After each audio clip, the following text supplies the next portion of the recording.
Janet and welcome to my channel. This is where you can be inspired, learn new techniques, and pick up some new tips and tricks. Get started by subscribing and clicking on the bell.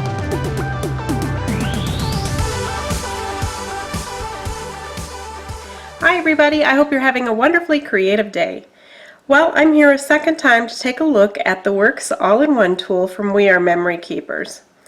I have done previously a quick unboxing of this tool and a brief walkthrough of all the different features. It claims to do up to 10 things, and I think actually I can do more than 10 things, and I'm going to try to show that in my videos with you. But the first video here is to go through 3 of the main things that people I think are interested in, which is the trimmer itself, the precision stamp press, and the features associated with the scoreboard. So let's take a look at those first.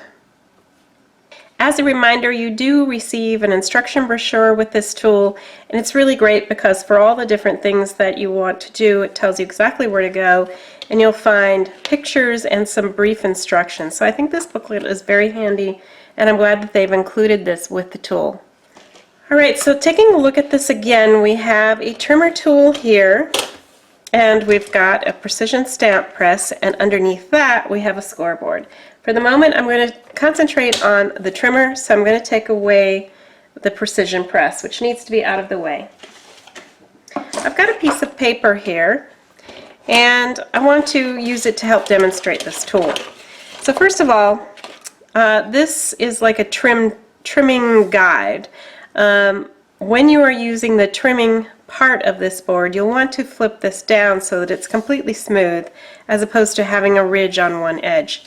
So by turning that over, there is a place just forward on the right side to hold that raised edge of this, and that's how you'll need it to be for any cutting purposes. Now the cutting itself takes place in this ridge right here, and I understand in watching some other videos and reading about the tool that We Are Memory Keepers is not planning to offer a replacement piece for this. And at first I was puzzled by that because I thought, well, that's not a smart idea. It's going to get worn out with the blade and so on. But now I've realized that the blade will never touch this because the blade, again, goes in this channel. And I think this will also help the blade stay sharper longer because pretty much every other tool like this that I've ever had anyway does slide against something hard like this, and if they're not doing that, that blade is going to stay sharper longer. So I'm intrigued and somewhat impressed by that. Alright, so then we can open this up so that you can get a full idea of how big a piece of paper we can cut with this. It has marks in 1/8 inch increments all the way across to 14 inches. As you can see, it goes a little bit beyond that, so if you did have a 16-inch piece of paper or something like that, I think you could use that and you could mark off, you know, the 15 and 16 if you so desired. But most of us are going to stick with 12 inches or less in most cases, so the fact that it goes to 14 is pretty awesome. Now on the other side, where the trimmer piece is, this goes to 12 and 1/4 inch. But there is a little bit of space between the end of that 1/4 inch mark there and the end of the ridge here. It actually looks to me like it's another 1/4 inch. So in my mind we can fit up to 12.5 inches on this side as well. So to figure out how to cut with this, you need to understand where your cut line is, and that again is in this ridge area. So let's take a look at this piece of paper that I have handy.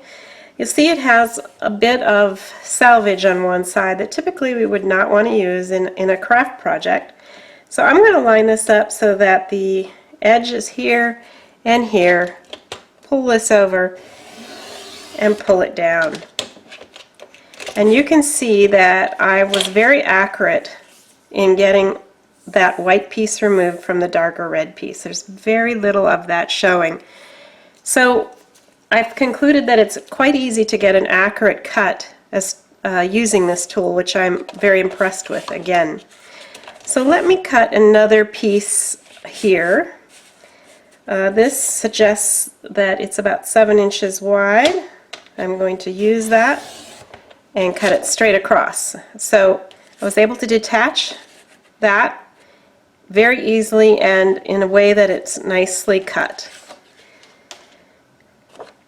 What I'm also seeing here that I'm impressed with is that you can cut very specific sizes without ruining the bigger piece of paper. For example, if you wanted to cut a 2 by 3 inch piece of cardstock out of this, a lot of times you cannot see, based on your cutter, you know, how far to go to get that 2 by 3 cut, and you end up going too far or not enough, and then you have to either trim it out or you've ruined a little bit more cardstock than you intended to. But with this tool, because it has such nice markings on the right side as well as up here, you are able to do really great precision cuts. Let me show you what I mean. I'm going to cut a 2 by 3 piece out of this corner. So I'm going to start, well, out of this corner actually. So I'm going to start by going to the 2-inch mark up here, and then I'm going to see where my 3-inch mark is here. Now, on the side of my cutting blade, there is a mark right there, and that indicates how far the blade has cut. And I'm going to watch that until I get to the 3-inch mark, which is right there. I'm going to flip it over like this, and now I'm going to mark it on the 3-inch side and cut this down to the 2-inch mark here.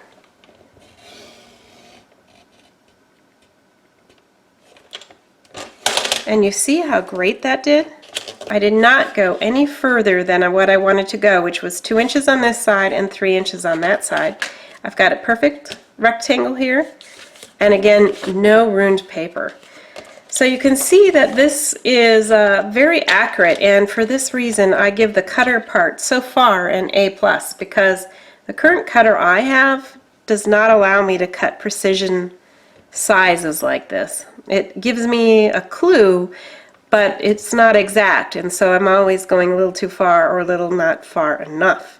So I really love that part, and I am impressed with the fact that this is a nice heavy piece, and when you are moving it, it doesn't slide around, it doesn't move, you get really nice straight cuts.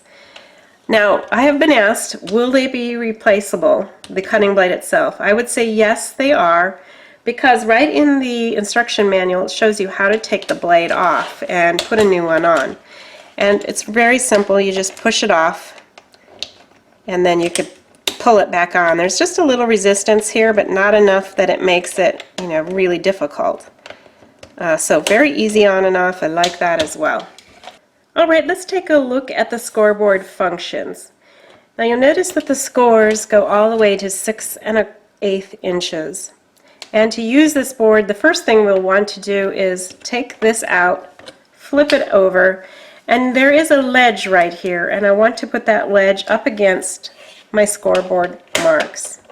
This marks the 0 of my paper edge in terms of measurement. I'm going to open this up because I know the piece I'm going to be working with is a little bit larger than 7 1/2 inches. And let's bring our piece of paper in. So if I'm going to use this as a scoring tool, I will lay it up here, take out my scoring tool, which fits nice and snugly in here. And let's say that I want to mark this every 2 inches. So I will find my 2-inch mark. Whoop, sorry about that. 2 inches, go to 4 inches, 6 inches. Okay, now I want to do 8, but I am out of scoring boards. So what shall we do? Well, as many experienced crafters told me from my first video, you just need to flip it over, that's all. And find your last scoring measurement, which here shows up now on 5, and go 2 more inches. And then 2 more inches. And there we have marks at every 2 inches. 2, 4, 6, 8, 10. Maybe you can see that a little better on this side. You could also, rather than just turn it over like so, is you could flip it over and do it this way. Just be cautious on how you do proceed to do that, because you will need to make sure you understand where your measurement is when you flip it over, and how much farther you want to keep going, so that you do get the marks in the right place. So you do have to use a little bit of thinking there and measuring in your head. Also, just be cautious. If you're going to flip it over and put score marks in, just be sure that you keep in mind if you have any kind of paper with coatings on it, such as glitter or a sheen, because sometimes depending on which side you score it on, when you fold it, it will crack. So any kinds of papers like that, make sure you just try a little bit out on any score tool first to understand if you need to score on one side or another successfully. I see really nothing wrong with this other than it only goes to 6 1/8 inches, but it's very doable to work around that, and for the compact size, I'm still going to give this an A- in my view. It's not going to stop me from using this for sure. And I also appreciate that in most cases where I'm working with cards, either a 5 by 7 or a 4 1/4 by 5 1/2 inch card, I can score that in the place I need to here, and I don't have to open this up. I don't have to do any fancy measuring or anything like that. It's all right here, and it'll work beautifully. Let's move on. All right, let's look at the Precision Stamp and Press. First of all, we know that we've got this press piece, and I was asked, will this go flat on the surface? And yes, it will. Even though it's standing up here on these magnets, the magnets go down when pressed, number one. The legs on this go down, number two. And this allows the whole press to go all the way down to be flush on the board. So to answer that question, yes, it absolutely does go flush. To prepare for this, I'm going to turn it over and take out my 2 included magnets. Then I'm also going to flip this over again so that this edge sits to the far left and marks the 0 point for my paper. Let's add a piece of paper. This is just typical cardstock. And the directions say that if it's typical cardstock, you should not need to put any kind of backing down on the score board. So we're going to give that a try. I'm going to put this scripty word really close to the top here so we can see if that gets a good impression. And then I'm going to use a solid porpoise here to see if that gets a good impression, because it's a solid image. And how about this solid word? It says paradise. It's a little too long this way, so I'm going to put it this way. So I've got that laid out. I'm going to use my 2 magnets and try to hold everything down steadily. Then I can go ahead and take my stamp press, put that down, press, and it did pick up all of my stamps. Now, this stamp set is very sticky, so don't hold it against the system that it picked up my paper when I picked up my stamps. It would do that on my MISTI as well, so there's nothing wrong there. I'm going to apply a good coating of Memento ink here.